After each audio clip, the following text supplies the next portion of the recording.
કેમ છો વિદ્યાર્થી મિત્રો? તો ધોરણ 11 માં આપણે ચેપ્ટર 11 માં છેલ્લે આપણે જોયું કે ભાઈ થર્મોમીટરનું અંકન કઈ રીતે કરવામાં આવે છે, બરાબર? કે ભાઈ બે સંદર્ભ બિંદુ લીધા હતા. શેના માટે? કે થર્મોમીટરનું આપણે શું કરવું છે? અંકન કરવું છે, બરાબર? કેલિબ્રેશન કરવું છે. તેના માટે બે સંદર્ભ બિંદુ લીધા. એક બરફનું ઠારણ બિંદુ, બીજું અથવા તો ગલન બિંદુ, અને બીજું કે પાણીનું ઉત્કલન બિંદુ. ભાઈ કે જે તાપમાને પાણીમાંથી બરફમાં રૂપાંતરણ થતું હતું, ઈ તાપમાનને આપણે શું એક આંકડો, નિશ્ચિત આંકડો આપ્યો 0 સેલ્સિયસ, બરાબર? કે સેલ્સિયસ સ્કેલની વાત કરતા હોય, ભાઈ આવી રીતે થર્મોમીટર હતું, બરાબર? જેમાં તો કે પારો ભરવામાં આવે છે. હવે આપણે શું કર્યું કે ભાઈ પાણીનું તાપમાન ધીમે ધીમે નીચું કરતા ગયા. એક સમય એવો આવ્યો કે પાણીમાંથી બરફમાં રૂપાંતર થઈ ગયું, બરાબર? ધારો કે ત્યારે પારાનું કદ આટલું હતું, તો આને આપણે આપી દીધું 0 સેલ્સિયસ. હવે તો કે ધીમે ધીમે પાણીને આપણે ગરમ કર્યું. ગરમ કરતા કે એક સમય એવો કે પાણીમાંથી શેમાં તો વરાળમાં રૂપાંતરણ થવા માંડ્યું, બરાબર? તો અહીંયા જ્યારે પાણીમાંથી વરાળમાં રૂપાંતર ધીમે પારો શું છે, ઉપર ચડશે, બરાબર? ધારો કે અહીંયા સુધી પહોંચે છે, ત્યાં આપણે આપી દીધું 100 સેલ્સિયસ, અને આના 100 સમાન શું કરી નાખા, ભાગ કરી નાખા, બરાબર? એના ઉપરથી આપણે થર્મોમીટરમાં સેલ્સિયસ માટેની સ્કેલ લીધી. હવે આપણે ખબર છે કે ભાઈ આપણે તાપમાન માપવા પારાનો ઉપયોગ કરીએ છીએ થર્મોમીટરમાં, બરાબર? એવી જ રીતે આલ્કોહોલનો ઉપયોગ થાય છે, બરાબર? તો હવે ધારો કે કોઈ આવું જ અંકન કરેલું થર્મોમીટર લેવામાં આવે, બરાબર? આવું જ અંકન કરેલું કે ભાઈ અહીંયા ઈ માપ 0 સેલ્સિયસ બતાવતું હોય અને અહીંયા આ માપ 100 સેલ્સિયસ બતાવતું. હવે જો અહીંયા આલ્કોહોલ મૂકવામાં ભરવામાં આવે, પારાની જગ્યાએ આપણે શું કર્યું? અહીંયા ધારો કે પારો છે, અહીંયા ધારો કે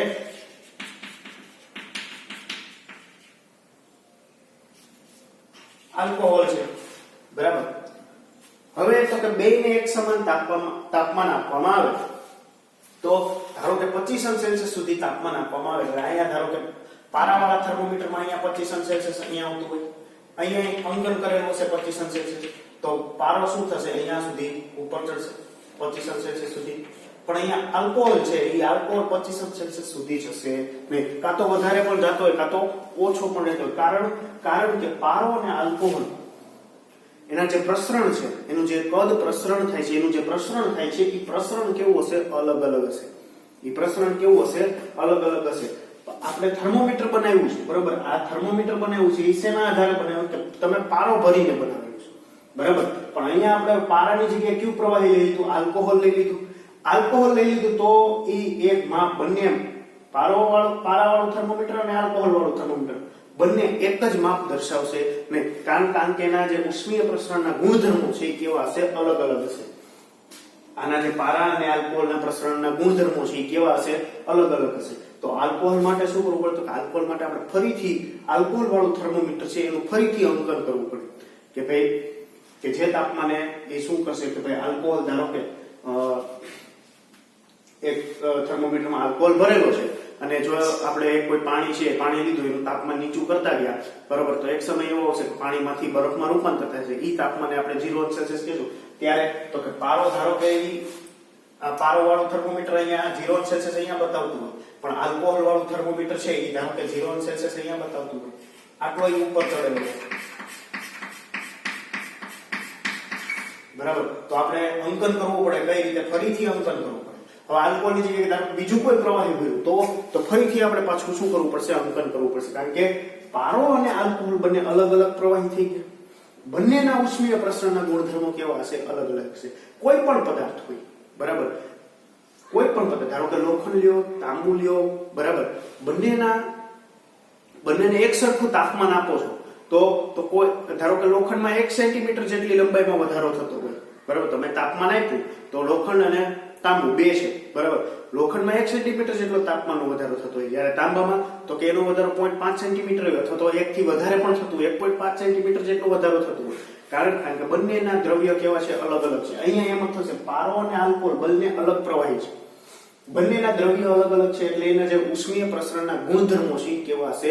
અલગ. આપણે આગળ જોશું કે ઉષ્મીય પ્રસરણ જ્યારે આવશે ત્યારે એમાં જોશું કે બંનેના ગુણધર્મો કેવા છે? અલગ અલગ. આ તો કે ધારો કે ઘણી પારા કરતા વધારે વધારે ઉપર ચડતો હોય, જ્યારે પારો ઓછો ઉપર અથવા તો પારો વધારે ઉપર ચડતો હોય, આલ્કોહોલ છે ઓછું ઉપર ચડતું હોય, તો આપણે બધાયમાં ધારો કે થર્મોમીટર બનાવ્યું તો પારો ભરી અને આપણે અંકન કરેલું છે, તો બધામાં બરાબર કે એમાં એક થર્મોમીટર જે અંકન કરેલું છે એમાં તમે ખાલી ફક્ત પારો જ ભરી શકો, એમાં આલ્કોહોલ ભરી શકો નહીં. એના માટે તો ફરીથી અંકન કરવું પડે.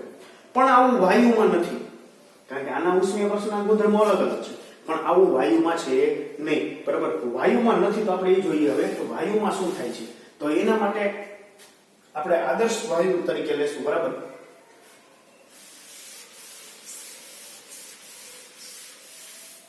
વાયુમાં આવું થતું નથી. વાયુમાં જો પૂરતી ઓછી ઘનતા વાળા હોય અને કદ અચળ રાખી આપણે એમાં થર્મોમીટરમાં કોઈ પણ વાયુ ભરવામાં આવે તો આપણે એનું તાપમાનનું માપન દબાણના સંદર્ભમાં કરવાનું રહે.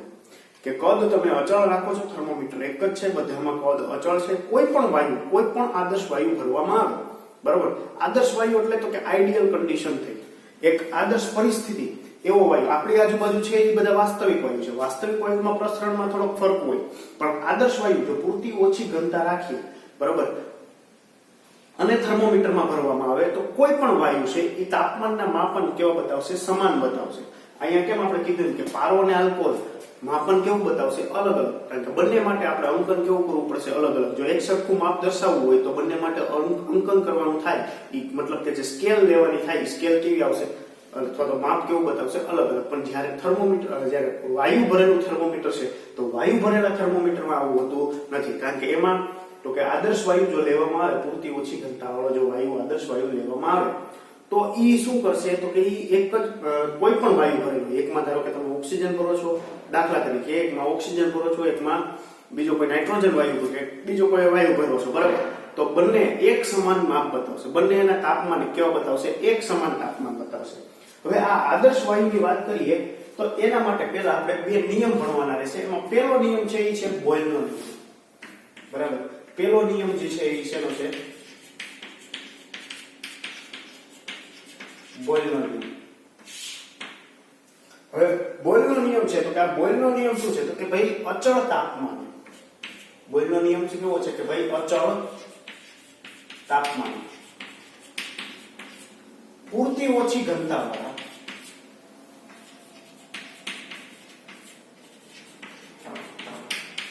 ઘનતા કેવી તો ઓછી, પણ કેવી જરૂરી છે એવી કે પૂરતી ઓછી ઘનતા વાળા નિશ્ચિત જથ્થાના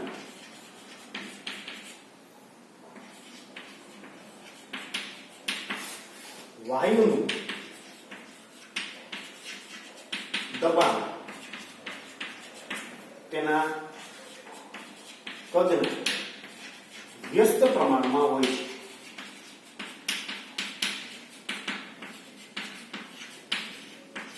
શું કીધું કે ભાઈ અચળ તાપમાને પૂરતી, તાપમાન કેવું અહીંયા છે લીધું છે? અચળ. તાપમાન અચળ રાખવાનું છે. અચળ તાપમાને પૂરતી ઓછી ઘનતા વાળા નિશ્ચિત જથ્થો, જથ્થો કેવો લીધો? નિશ્ચિત.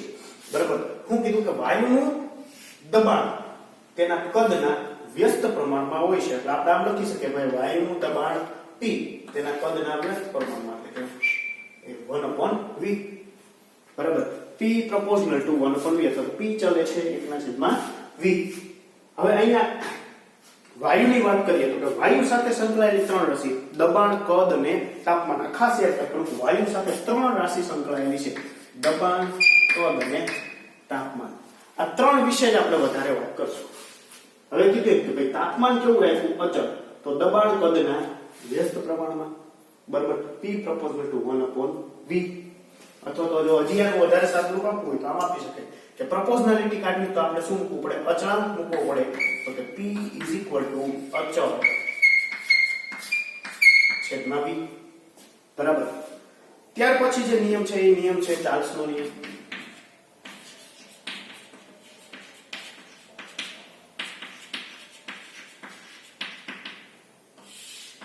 આમાં આ ત્રણ રાશિ વિશે વાત કરવાની. બરાબર, તો અહીંયા ચાર્લ્સના નિયમમાં તો કે ભાઈ અચળ દબાણ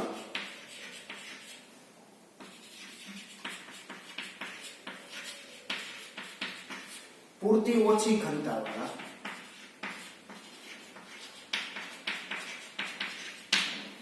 નિશ્ચિત જથ્થાના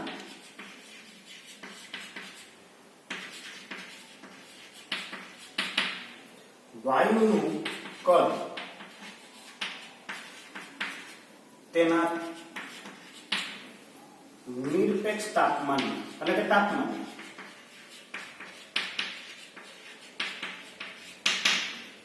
સમપ્રમાણમાં હોય છે.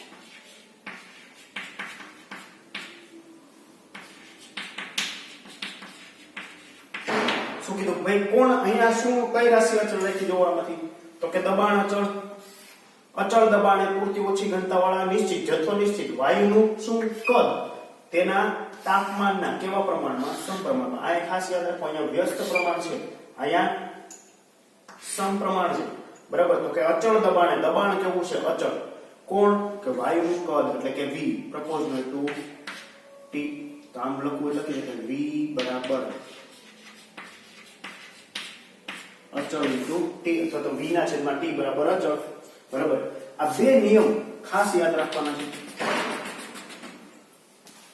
આ નિયમ ઉપરથી આપણે આખું એક ચેપ્ટર, આ બે નિયમ કે જે આદર્શ વાયુ સમીકરણ આપણે જે આવશે, બરાબર, એના માટે ખાસ આ બે નિયમ.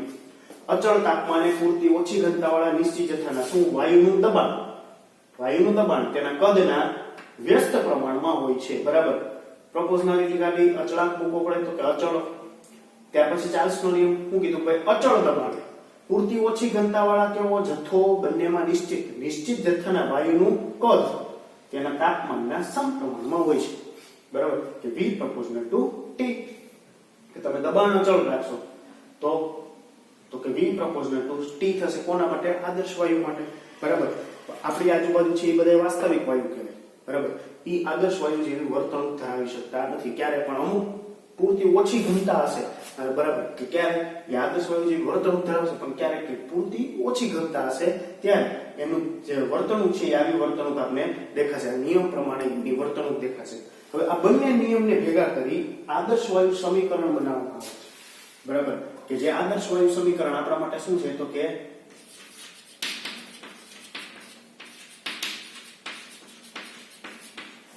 PV is equal to mu RT. આ આપણા માટે આદર્શ વાયુ સમીકરણ છે. આની સાબિતી ચેપ્ટર નંબર 13 માં આ બંને નિયમ ફરીથી ભણવામાં આવશે. વધારે એક નિયમ ભણવામાં આવશે અને આના ઉપરથી આ PV is equal to mu RT સમીકરણ કઈ રીતે આવ્યું, બરાબર, એની સાબિતી ચેપ્ટર નંબર 13 માં આપણે આવે છે. અત્યારે ખાલી આ સમીકરણ જોવાનું છે. PV is equal to mu RT. આ શું છે? આદર્શ વાયુ અવસ્થા સમીકરણ. આદર્શ વાયુ અવસ્થા સમીકરણ છે. PV is equal to mu RT. જ્યાં mu બરાબર શું છે? તો કે મોલ. યાદ રાખવાનું કે નિશ્ચિત જથ્થો કીધો આપણે, જથ્થો કિલોગ્રામમાં અને એવી રીતે ગ્રામમાં કિલોગ્રામમાં લઈએ છીએ, પણ વાયુ માટે આપણે જથ્થો શેમાં લઈએ છીએ? મોલમાં લઈએ છીએ. વાયુ માટે જથ્થો શેમાં લેવામાં આવે છે? મોલમાં. એટલે mu બરાબર શું આવશે? અહીંયા મોલ સંખ્યા. ત્યાર પછી અહીંયા જે R આવેલો છે, બરાબર, જો P એટલે દબાણ, V એટલે કદ, T એટલે તાપમાન, mu એટલે મોલ સંખ્યા અને આ R છે એ શું છે? તો કે સાર્વત્રિક વાયુ અચળાંક.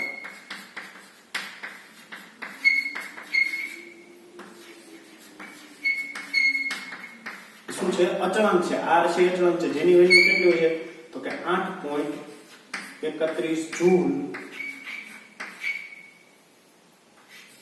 મોલ ઇનવર્સ કેલ્વિન ઇનવર્સ છે. કેટલી હોય છે? R ની value 8.31 joule mall inverse kelvin inverse.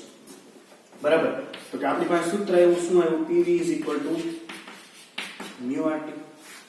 આદર્શ વાયુ સમીકરણ. આદર્શ વાયુ એટલે શું? એક આઈડિયલ કન્ડિશન છે. તો એમાં કોઈ પણ વાયુ આવી શકે, નાઇટ્રોજન, ઓક્સિજન, હાઇડ્રોજન, બરાબર, કોઈ પણ વાયુ આવી શકે, પણ એની કન્ડિશન કઈ છે? આ કન્ડિશન છે કે આ સમીકરણનું સંપૂર્ણપણે પાલન કરતો હોય એવો જે વાયુ હોય એને શું કહેવાય? આદર્શ વાયુ. આદર્શ વાયુ તરીકે કોઈ પણ હોઈ શકે, ઓક્સિજન હોઈ શકે, હાઇડ્રોજન હોઈ શકે, નાઇટ્રોજન હોઈ શકે, કોઈ પણ હોઈ શકે, બરાબર, પણ એની કન્ડિશન શું છે? કે ભાઈ આ સમીકરણનું સંપૂર્ણપણે પાલન કરવો જોઈએ. જે વાયુ આ સમીકરણનું સંપૂર્ણપણે પાલન કરતો હોય એ વાયુને શું કહેવામાં આવે છે? આદર્શ વાયુ. કે PV is equal to mu RT. કે આ બેનો ગુણાકાર આના જેટલો થવો જોઈએ. બરાબર.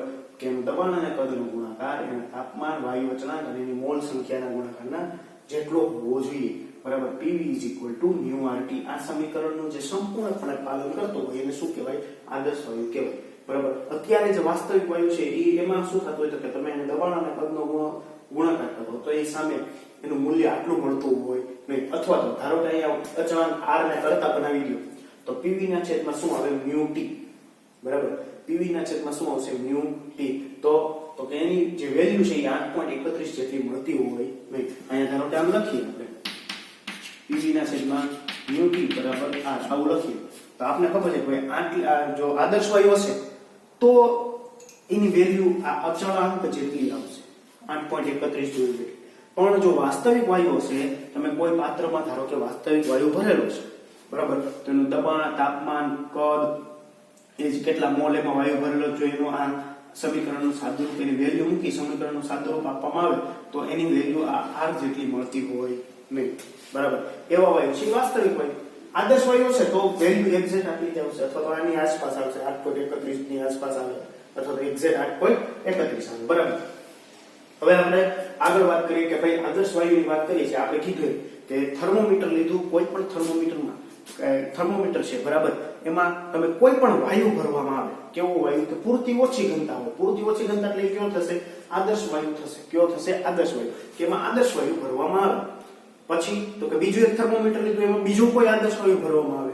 બંનેને સમાન તાપમાન આપવામાં આવે તો બંને જે છે તાપમાન જે તાપમાનનું જે મૂલ્ય દેખાડશે એ કેવું દેખાડશે સમાન દેખાડશે. પણ જ્યારે પ્રવાહી થર્મોમીટર કે જેમાં પારો ભરતા હતા અને આલ્કોહોલ ભરતા હતા એ બંને મૂલ્ય કેવા બતાવતા હતા અલગ અલગ બતાવતા હતા. જ્યારે આ વાયુ છે આદર્શ વાયુ છે એ મૂલ્ય કેવું બતાવશે એક સમાન બતાવશે. ધારો કે અચળ કદ થર્મોમીટર લેવામાં આવે, બરાબર. કેવું થર્મોમીટર? અચળ કદ થર્મોમીટર. તો કે અચળ કદ થર્મોમીટર લેવામાં આવે તો હવે જોવો અહીંયા કે તમારી પાસે કેવું થર્મોમીટર છે અચળ કદ થર્મોમીટર. કદ કેવું રાખ્યું અચળ, તેનો મતલબ એ v કેવો થઈ ગયો અચળ. મોલ બધામાં સમાન હશે, મોલ સંખ્યા કેવી હશે સમાન હશે. આ r તો અચળ છે, મોલ અચળ, v અચળ, તો આપણે શું મળે તો કે આપ કહી શકીએ કે p mu r ના છેદમાં v t થાય. હવે તો કે આ mu r upon v આપણે કીધી દીધું કે કદ કેવું રાખવું બધે થર્મોમીટરમાં કદ કેવું અચળ, એમાં જે વાયુ ભરેલો છે એનું કદ કેવું અચળ, મોલ સંખ્યા અચળ. તો r તો અચળ છે તો આટલી જે વેલ્યુ છે આ વેલ્યુ કેવી થઈ જાય અચળ થઈ જાય. વેલ્યુ mu r ના છેદમાં v e કે શું થઈ જશે અચળ. તો આપણે શું મળશે કે p proportional to t આવું મળશે આપણે કે p proportional to t. તો એનો મતલબ એ થયો કે ભાઈ આપણે તાપમાનનું માપન જે છે એ તાપમાનનું માપન આપણે કરવું હોય તો શેના વડે સંદર્ભમાં કરી શકાય તો કે દબાણના સંદર્ભમાં કરી શકાય. તાપમાનનું માપન દબાણના સંદર્ભમાં કરી શકાય. જો આનો આલેખ લેવામાં આવે, જો બે સમપ્રમાણમાં છે કે p સમપ્રમાણમાં t, જો આનો આલેખ લેવામાં આવે તો આલેખ આપને આવો મળે.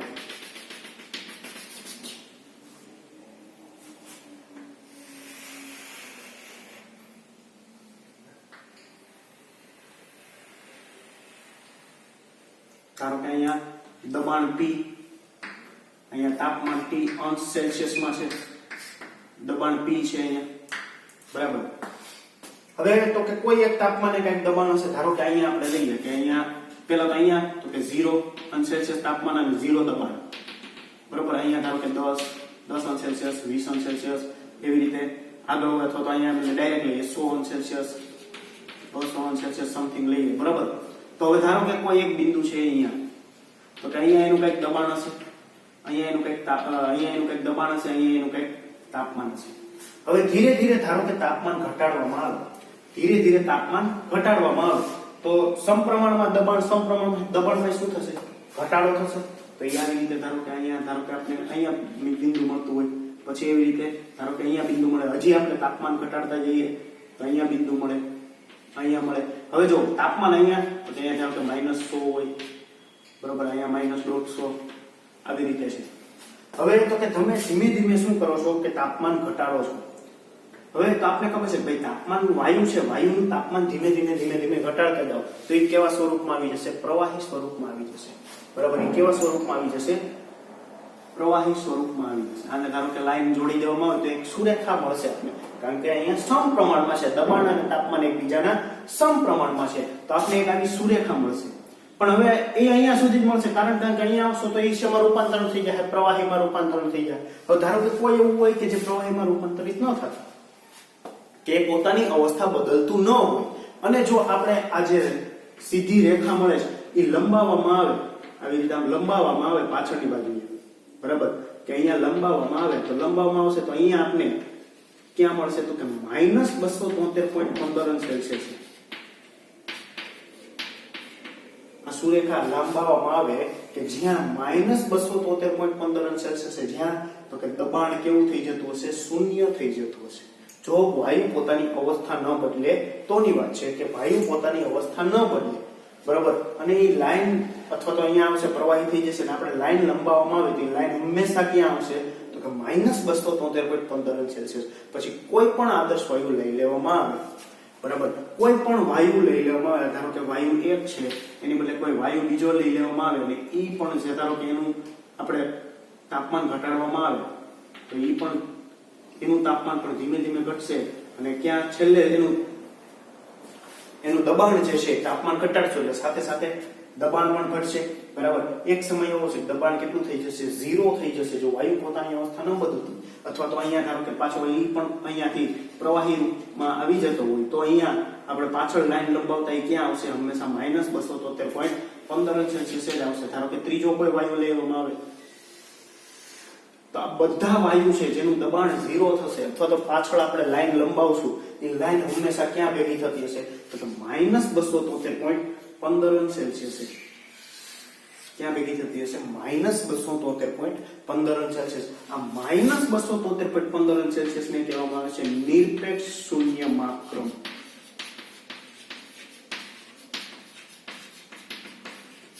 શું કહેવામાં આવે છે, નિરપેક્ષ શૂન્ય માપક્રમ, જેને લેવામાં આવે છે 0 કેલ્વિન, બરાબર.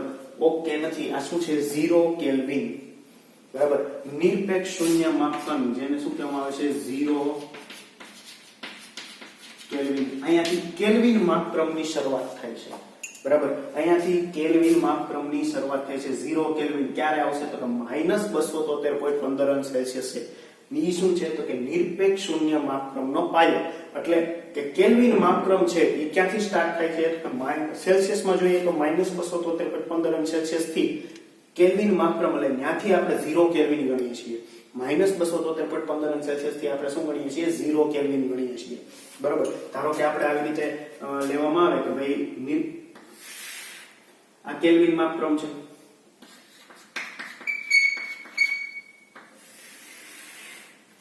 આ સેલ્સિયસ માપક્રમ છે,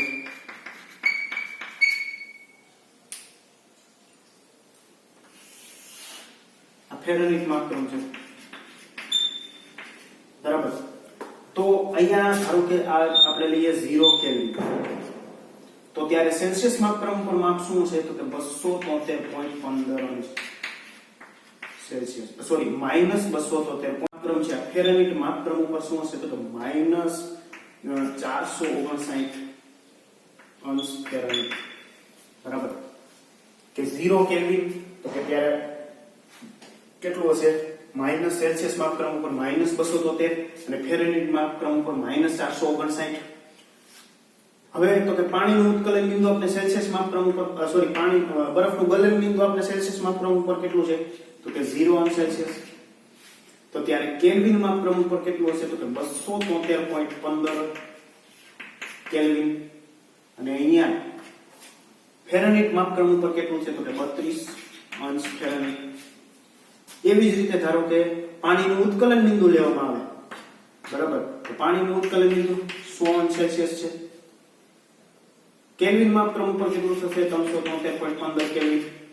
ફેરનહીટ માપક્રમ ઉપર કેટલું થશે 212 અંશ ફેરનહીટ, બરાબર. આ કઈ રીતે તો કે આપને ખબર છે કે ભાઈ આપણે એક સૂત્ર જોયું હતું સેલ્સિયસમાંથી ફેરનહીટમાંથી સેલ્સિયસમાં સૂત્ર શું હતું, TF -32 છેદમાં 180 is equal to TC by 100, બરાબર.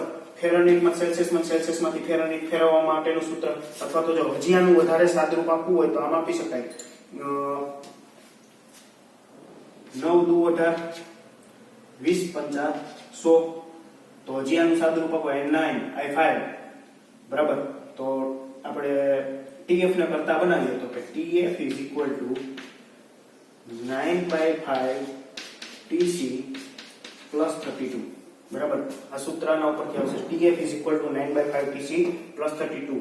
અને જો કેલ્વિન અને સેલ્સિયસમાં આપણે વાત કરતા હોય કે ભાઈ કેલ્વિન અને સેલ્સિયસ માપક્રમ છે, આના માટેનું સૂત્ર જોતું હોય તો આપણે લખી શકીએ કે ભાઈ TK કેલ્વિન માપક્રમ ઉપર આપણે લઈએ TK બરાબર. TK = TC + 273.15. કેલ્વિન નું સેલ્સિયસમાંથી કેલ્વિનમાં ફેરવો હોય તો આ સૂત્ર TK = TC + 273 અથવા તો TC = TK - 273.15. તમને ધારો કે કેલ્વિનમાં માપ આપેલું છે એને સેલ્સિયસમાં ફેરવવાનું તો કે માઈનસ તો શું કરવાનું -273.15. સેલ્સિયસમાં માપ આપેલું કેલ્વિનમાં માપ આપેલું ને સેલ્સિયસમાં ફેરવવું તો -273 કરવાના. સેલ્સિયસમાં આપેલું છે ને કેલ્વિનમાં ફેરવવું હોય તો શું કરવાનું +273 કરવાના. બરાબર.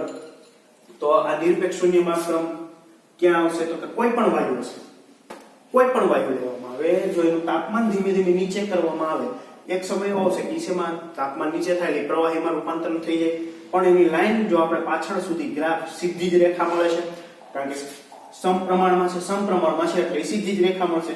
ધીમે ધીમે એ લાઈન આપણે આગળ લંબાવશું તો ત્યાં બધી લાઈન કોઈ પણ વાયુ માટે બધી લાઈન ક્યાં ભેગી થતી હશે તો કે -273.15 જે શું છે તો કે નિરપેક્ષ શૂન્ય માપક્રમનો પાયો છે, જ્યાંથી કેલ્વિન માપક્રમની શરૂઆત થાય છે એટલે કે 0 કેલ્વિન. બરાબર. સેલ્સિયસમાંથી કેલ્વિનમાં, કેલ્વિનમાંથી સેલ્સિયસમાં ફેરવવા માટેનું સૂત્ર છે ફેરનહીટમાંથી સેલ્સિયસમાં. અગાઉ જ આપણે જોઈ ગયા છે કે સેલ્સિયસમાંથી ફેરનહીટ અને ફેરનહીટમાંથી સેલ્સિયસમાં ફેરવવા માટેનું સૂત્ર. બરાબર. આ બે ખાસ નિયમ ખાસ યાદ રાખવાના કે ભાઈ PV = μRT આપણા માટે શું છે આદર્શ વાયુ સમીકરણ. PV = μRT જેની સાબિતી જેનું ડિટેલમાં ભણવાનું છે આવશે ચેપ્ટર નંબર 13 માં. બરાબર. અત્યારે આપણે વાયુ થર્મોમીટર વિશે વાત કરી એટલે એના માટે આને વાત કરવી પડે કે ભાઈ બોયલનો નિયમ, ચાર્લ્સનો નિયમ, જેમાં બોયલના નિયમમાં તો કે તાપમાન અચળ, દબાણ કદના વ્યસ્ત પ્રમાણમાં, ચાર્લ્સના નિયમમાં દબાણ અચળ, કદ તાપમાનના સમપ્રમાણમાં. એ બંનેનો સમન્વય કરી એક સમીકરણ મળશે PV = μRT, જ્યાં P એટલે દબાણ, V એટલે કદ, μ એટલે મોલ સંખ્યા, R એટલે સાર્વત્રિક વાયુ અચળાંક જેની વેલ્યુ છે 8.31 joule mall inverse kelvin inverse, T એટલે તાપમાન. બરાબર. આ સૂત્ર એક ખાસ યાદ રાખવાનું. બાકી આ બંને જે સૂત્ર છે કે જે સેલ્સિયસમાંથી ને કેલ્વિનમાંથી જે દાખલામાં આપણે ઉપયોગી થશે. બરાબર. આ બે સૂત્ર યાદ રાખવાના. રેડી. આવતા લેક્ચરમાં આપણે હવે ઉષ્મીય પ્રસરણ વિશે વાત કરશું કે કોઈ આપણે પદાર્થને ગરમ કરવામાં આવે તો એનું પ્રસરણ થાય તો કેટલું પ્રસરણ થાય છે આપણે એ જોવાનું છે. તો બરાબર કે 5 સેન્ટીમીટરની કોઈ સ્ટીલની સ્કેલ છે એને તમે ગરમ કરો તો એની લંબાઈમાં શું થતું હશે, વધારો થતો હશે. આપણે જોયું છે કે ભાઈ ટ્રેનના પાટા, બરાબર, એની વચ્ચે જગ્યા રાખવામાં આવે. શું કામ? કારણ કે ઉનાળાના દિવસોમાં ટ્રેનના પાટા વચ્ચે જગ્યા ન રાખી હોય તો પાટા ઉપર ચડી જાય, તો એની લંબાઈમાં વધારો થતો હોય એટલે થોડી એવી શું રાખવામાં આવે જગ્યા. આગળના ધોરણમાં તમારે આવા કારણ આવતા. બરાબર. એ હવે તો કે કેટલી વધારે લંબાઈમાં કેટલો વધારો થાય છે, 5 સેન્ટીમીટરની સ્કેલ છે એને તમે ગરમ કરો છો તો એની લંબાઈ કેટલી વધે છે. બરાબર. એનું કેલ્ક્યુલેશન કઈ રીતે થાય હવે આપણે આગળ એના વિશે શું કરવાની છે, વાત કરવાની છે. બરાબર.